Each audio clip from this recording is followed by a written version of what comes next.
Kumbaga sa inano ko kayo. Kung mga galing sila sa Bato. Sa bato.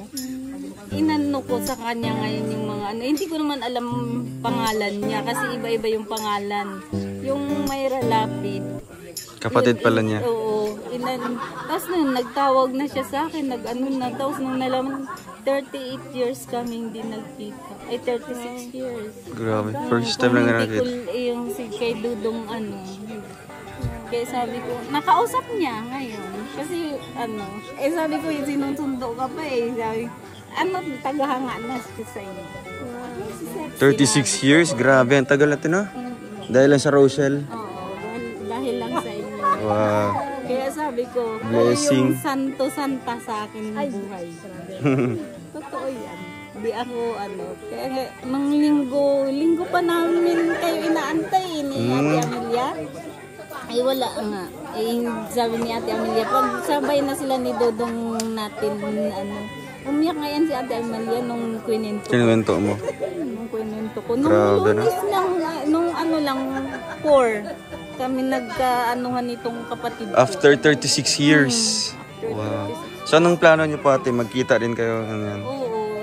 Kasi gusto niya nga pumunta ako dun sa Cavite. Sa Cavite. Kaso lang sabi ko, hindi naman agad-agad kasi wala namang pera. Tapos sabi niya, sige, sabi niya, kailan so, ang importante, nagkita, may communication na kayo, di ba? Sabi niya, kailan? Sabi ko, siguro mga January. Sabi ko, basta magpasalamat muna ako sa santo't santa ko. Grabe. Silangga o santa? Santa yan. Tsaka santo. Sige. Kaya grabe talaga, saya ko. Anong message niyo po kay Ate Elizabeth po?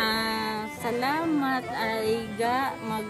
Magpakalakas ka lang. Huwag kang mahinaan ng loob kasi operado siya sa sa tumor.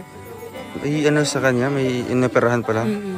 Kaya sabi ko sa kanya, nung kahapon lang nagpunta na naman siya ng doktor kasi 1 taon pa lang yung yung opera niya. Kaya nung kahapon sabi niya, di ba sa Bisaya yung ate natin at kuya, Tsaka ate. Sabi niya, huwag kang mag-alala, okay lang ako. Sabi niya? Kasi nag-aalala na naman ako nasa trabaho. Sabi ko, at saka huwag ka kasi isip ng isip. Sabi ko. May pamilya siya doon? Meron siyang buti na lang nga, mabait yung asawa. Ilan na lang kayo magkapatid ate? 3. 3? 3 pa rin kayo? Oo. Kaso lang, yung isa saan? Nasa Cebu. Nung umuwi ako ng Cebu. Inaway naman din ako ng ate ko. Kaya bumalik. So ngayon talagang may kakampi ka na. Talagang yan yung kakampi ko. Kakampi mo yung bunso niya. Ikaw yung sa gitna. Kaya sobrang saya ko. Sobrang hindi ko. Paano mo po siya nakilala ate? Sa comment section lang? Oo, tapos nag-chat nga siya sa akin na sabi niya hinahanap niya yung kapatid niya. Sabi niya Paano kanya nakilala? Paano kanya chinat? Kinuha yung Facebook mo? Oo, kasi di ba yung Facebook ko ang ginagamit ko para mag-comment? Mag-share. Share. Tapos nung agad siya, nag-chat agad siya sa akin. Sabi niya, pwede ka po bang matawagan kasi yung kapangalan ka kasi ng kapatid ko. Yan ang chat niya sa'yo? Tapos hindi ko siya pinansin. Pero wala lang sa'yo yun? Wala lang, kung ano lang? Pero mabuti in-entertain mo din? Oo, kasi tumawag siya. Oo, tumawag siya. Tapos nung sabi niya, taga saan ka po? Sabi ko, dito sa Dait. Sabi niya, ay hindi pala kayo kasi taga Cebu po ako. Pero nung sinabi niyang taga Cebu? Oo, tapos nagsabi rin ako na taga Cebu rin ako. Sabi ko, sabi niya, ikaw yung ate ko, sabi niya. Sabi ko, paano mo nalaman? Sabi ko, may birth certificate ka ba? Sabi niya, wala. Pero alam ko yung mga pangalan ng mama at papa natin, tsaka lola at lolo. So nung sinabi niya, tugma talaga? Sakto. Tapos, grabe nang iyak niya. Tapos, nag-iyak na rin ako. Sabi ko, kung hindi dahil pala kay Dudong, tsaka wala talaga. Hindi kayo magkakita. Hindi ko. Pero wala na yan. Nawalan ka ng pag-asa na mahanap siya. Ano bang nasa isip mo nun ate na akala ko wala na talaga siya. Oo, kasi 36 years. Tapos nung nag-ano nga kami, nagtayuan na yung balahibo ko, sinabi ko pati sa kanya, sabi ko, akala ko talaga patay ka na. Sinabihan mo siya? Oo, sabi niya. Pero bakit daw nawala yung communication niyo ate? Bakit hindi siya umuwi sa inyo?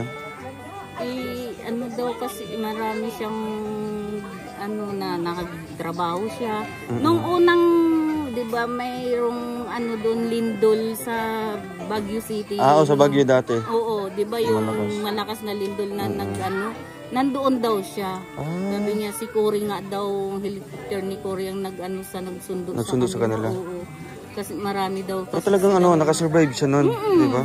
Kaya sabi ko nga, sobra-sobra talagang pasalamat sa Diyos. May pa talaga, di ba, may pag-asa pa talaga. Opo, na magkakita kayo, mabuo kayo. Kasi kung hindi. Pero sinabihan mo na yung pamilya mo doon sana? Sa Cebu? Oo, kinuntak niya lahat. Kinuha niya sa account ko yung kinuntak niya lahat. Mga Facebook ng mga kapatid mo? Oo, ng mga pinsan namin. Lahat yan kinuha na niya. Kaya bakit di siya nakauwi sa inyo, ate? Kasi kulang sa financial din. Parang ako, ganun. Ilang taon ka na po hindi nakauwi sa Cebu? Ay, nung pandemic naman, nakauwi man ako. Pero taon din bago kami, nakontak lang din ako ng ate ko, nung pandemic lang din. Kaya ako nakauwi ng Cebu. Yung ate mo nandun? Yung ate ko nandoon. Pero wala na kaming mama at papa. Wala na rin lolo't lola. Ganun. Grabe, Kaya ikaw talaga yung... kaya lagi ko... matagal na din siya nakasubaybay sa amin? Oo. Matagal din? Kaya Kagaya sa'yo? Oo, kaya nga siguro pag ko nung pero may lapid yung dinadala niya. Kaya ngayon, Elizabeth na. Elizabeth na. Anong apelyido niyo po ate? Elizabeth, Gistupa. Yung dalaga pa siya? Gistupa. Gistupa. Tapos lapid ni, Kaya sabi ko sa kanya, iayusin mo yung pangalan mo. Ayoko nang... So magko-comment din siya doon? Oo, nagko-comment siya. Nagko-comment din siya? Kasi sinabi ko mag-comment ka, ka. Sabi ko magpasalamat ka doon na. Saan? Kayo po yung nag-comment? Nung kailan po yun? May nabasa ako. Kayo po yun? Siguro. Nag-comment ka mo, di ba? Hindi man ako madalas mag-comment. Sa live ba yun or sa premiere? Bihira ako. May nabasa ako doon na dahil sa Rochelle, tagpuan ko yung kapatid ko, 36 years. Baka siya po. Baka siya. Parang siya. Siya yata yun. Oo. Pero hindi ko lang na Hindi. Sinabihan ko lang nun si... Ate Amelia. Sinabihan ko lang si Ate Amelia. Tapos doon sa natin, sa grupo natin. Team Rochelle Langga. Doon ako nagsabi. Na kung hindi dahil, nabasa mo naman yun kasi nabasa ko. Yun. Tapos doon na nga, nagtawag ako kay Ate Amelia yun. Nag-iyak na rin si Ate Amelia kasi pagkabasa niya. Kaya sabi niya, sabi ko sobra talaga, sabi ko, grabe. Salamat din po dahil hindi ka napagod sa amin sa pagsuporta, di ba? Pagod. Di ba syempre may mga iba naman po sila yun. Kaya nga ayaw ko masyado mag-comment kasi ayaw ko yung Sa ka lang, puro panood ka lang marathon. Nag-heart lang ako. Heart lang. Heart. Kaya grabe. So anong message niyo po kay ate niyo po? Sa ate ko. Ate, hintayin mo kami ni Lisa dyan. Baka malay mo kung makakauwi kami sa Cebu. Kasi gusto niya makauwi kami ng Cebu. Sabay kayo, di ba? Wow, grabe. Kasi sabi ko nga sa kanya, pag may pera, madali lang naman pag may pera. Kaya ng Cebu. Yun lang ang ko sa kanya. Pasalamat sa Panginoon. Pasalamat sa iyo talaga. Grabe talaga. Walang kapantay. Grabe. Ang saya ko. Sobrang saya siguro ng Pasko mo ate, di ba? Grabe. Ano ba yun? Tagal-tagal ba nang iniisip na sana matagpuan ko yung kapatid ko? Oo. Talagang naghahanap ako sa... Hinahanap mo talaga? Hinahanap. Pati yung mga kapatid ng asawa ko, hinahanap kasi sinasabi ko na kaso nga hindi nga namin matagpo-tagpuan kasi nga nag-iiba yung pangalan. Yun lang na. Kaya nung sabi ko, akala mo naman kasi hindi kita hinahanap. Sabi ko, hinahanap kita. Kaso lang, ikaw lang yung may kasalanan. Kasi nag-iba yung pangalan niya. Pero yung pangalan mo sa comment, sa YouTube, yun talaga, yung sa Facebook mo. Oo, yun talaga. Tapos sabi niya, oo na ate, kasalanan ko na. Sabi ko, kaya ngayon, ibalik mo yung totoong pangalan, hindi yung mga iba-ibang pangalan. Kaya nga. Kaya, ang hirap kaya ng gano'n. Kasi pamilya mo, ba naman Sobra. hanapin mo, hindi mo mahanap gawa ng sa pangalan. Kaya nga, yun lang ang ano, di ba? Kaya, Pero ang importante ngayon, nakita na kayo. eh, hindi pa naman kami nagkita. Ay, sa Facebook lang may communication na, di ba? At least, Ano, paragi na kayo nag-video call. ay, oo, gusto ko ang kulit. Talagang na-miss niya, di ba? Na-miss niya po kayo. Minsan nagtatampo na sa akin kasi sinasabi ko, huwag ka nang makulit, naiinis na ako. Sinabihan mo. Oo, sabi niya, sige. Na-miss niya lang yung kapatid niya, di ba? Sinasabi nga niya, sabi niya, namimiss lang kita kaya ayaw mo naman sigurong, hindi mo naman siguro ako na-miss, sabi ko, yun lang akala mo, hindi kita na-miss. Akala mo lang yan, hahanapin ba naman kita? Wow. Sabi sa kanya. So, anong pangalan niya? Ate Elizabeth, no? Elizabeth. Ayun, shout kay Ate Elizabeth. Gusto pa lapit. Ayun, grabe. Thank you so much po, no? Salamat Ate, po. salamat po. Maraming salamat. Share niyo po yung, yung story po, no, ng ano niyo po. Maraming Salamat po. salamat. Walang anuman pa, ate. No? Thank you po sa inyong suporta. Ay, wala yan. Grabe. Ano lang yan.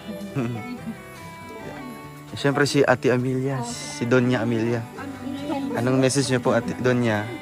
Na ayun, nagkita na po sila ng kapatid niya. Ay, siyempre, masaya kasi Umiyak ka din. grabe. Sino yung unang sinabihan niya? Ikaw? Oo, hindi, sa comment yun, sa atin yun. Sa grupo Hindi, tumawag ka sa akin, tapos kunento mo yung lahat. Ay, pati Okay ako nga. umiiyak. Di ba Umiyak ka sa din. grupo nga, chinat ko, tapos nag-ano ka sa agad. Minisage ko siya sa personal. Sabi ko, ano yun?